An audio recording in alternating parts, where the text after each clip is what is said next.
Welcome to Trojan TV. I'm Mackenzie. While our Washington, D.C. tripgoers are having a blast, we thought we would shake things up a bit with this week's Trojan TV.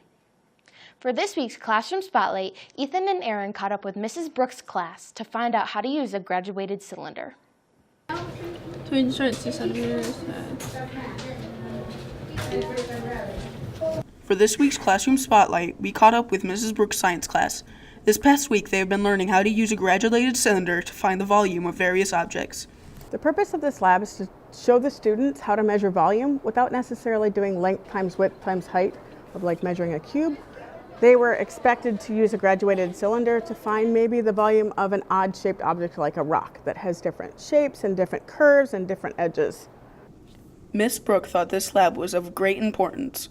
If you look at a graduated cylinder, there's like a little edge on it, so it kind of looks like a bowl, and it shows the students the importance of having to read the bottom line of that meniscus. Okay, so they have to get down at eye level and make sure that they're reading it carefully and that they're reading the appropriate numbers.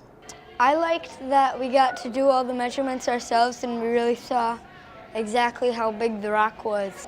I learned that it is very important to take the correct measurements because otherwise you're going to have different results. This has been Ethan and Aaron reporting for Trojan TV. This year, the DMC got a new set. Let's catch up with Maggie and Matt to find out more. Welcome to Trojan TV. I'm Rachel. And I'm Aaron. So I just found out After a fundraising event last year, the DMC had raised enough money to build a new studio. The studio has improved by a lot because it used to be just a table and a green screen behind us, and it used to look super cheesy and like the background, I didn't even know what the background was, and it's gotten so much better.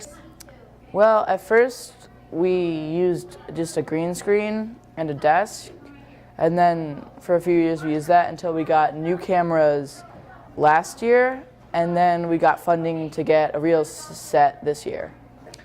Well, it's a real wood studio this year. It's not a green screen, so everything's real and much easier to deal with. The new studio has helped Trojan TV produce more episodes. The new studio is fabulous. One of the things that it really does for Trojan TV is it allows us to do things, I guess, more easily.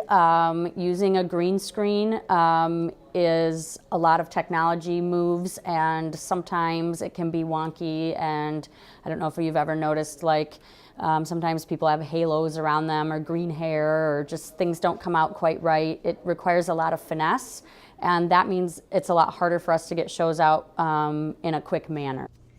East students and staff are very excited about the new set. My favorite part about the new studio is just like the whole thing and how official we look, and it just looks better and looks like an actual like news TV show. So having the physical set is kind of like we jump in, we do it, we edit it. It takes a big step out of the process. Also, it looks really cool, and it kind of has our new graphics and all that stuff that we wanted to incorporate. So it's pretty great.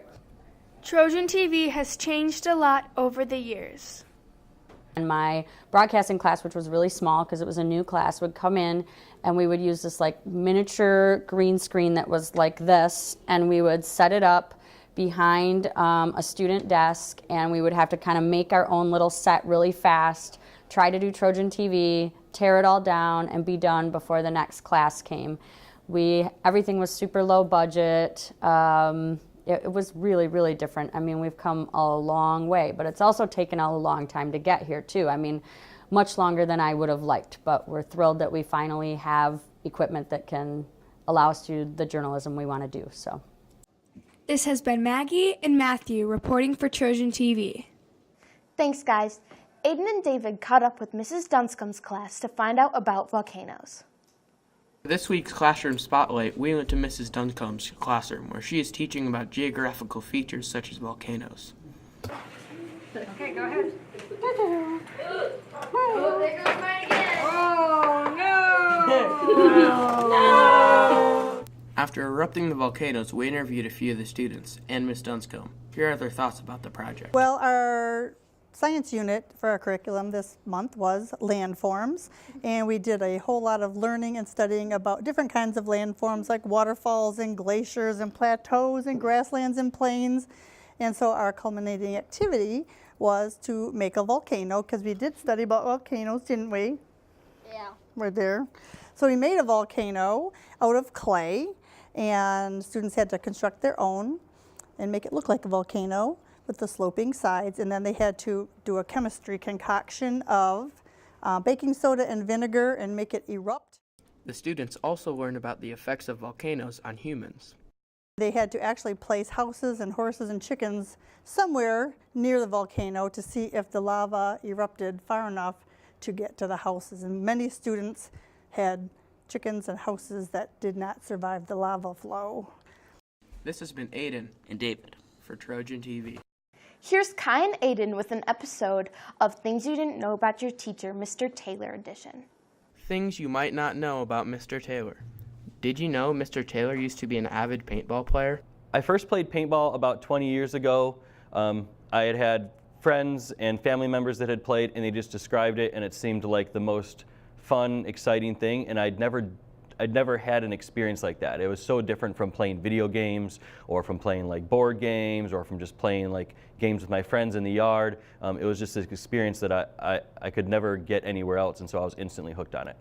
Due to his enthusiasm for paintball, Mr. Taylor got hired to manage a paintball shop.